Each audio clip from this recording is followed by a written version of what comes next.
question I still can't answer is, because I introduce it to teens and I don't have a problem doing it. I just do it. But what about someone who doesn't feel as comfortable? If they're a teacher or a therapist or a parent and they want to teach, they want to introduce, first bring mindfulness to you.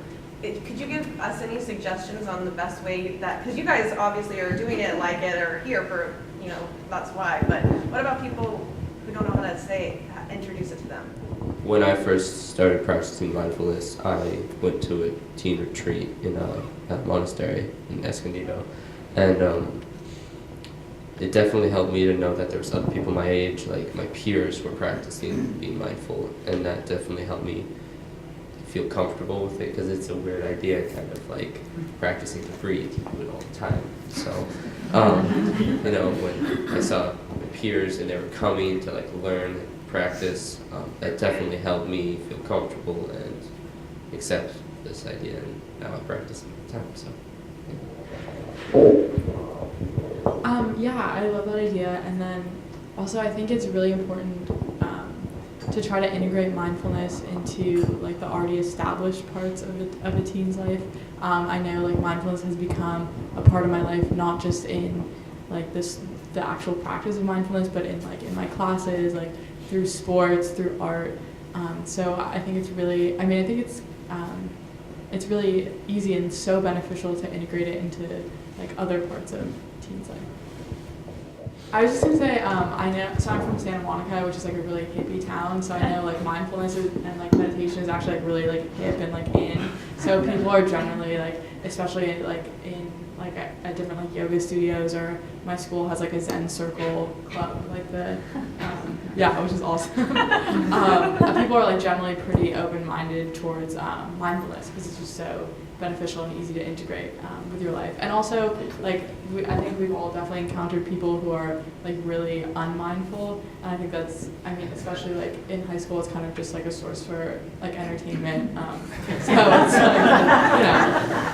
it's That's good. Yeah, go ahead. Well, first of all, I want to commend all 5 of you for coming today, and you're very courageous, you're very articulate, so it's really a pleasure to hear from you. What's the hardest thing about practicing mindfulness? For me, one of the hardest things about mindfulness is remembering that you don't have to be perfect and do it all the time. I think that it can, people joke about if you were mindful all the time, then you'd be a bodhisattva and you'd achieve the enlightenment. But I think that, because sometimes I feel guilty if I wasn't mindful with that. I should have been more mindful. So I think that is one of the biggest things that I struggle with, and also remembering, which is why I think that having a support system is really important. I'm wondering if you have a structured program at your school or at an agency, or even just at home. What kinds of things would you ask for in an adult who was trying to support you?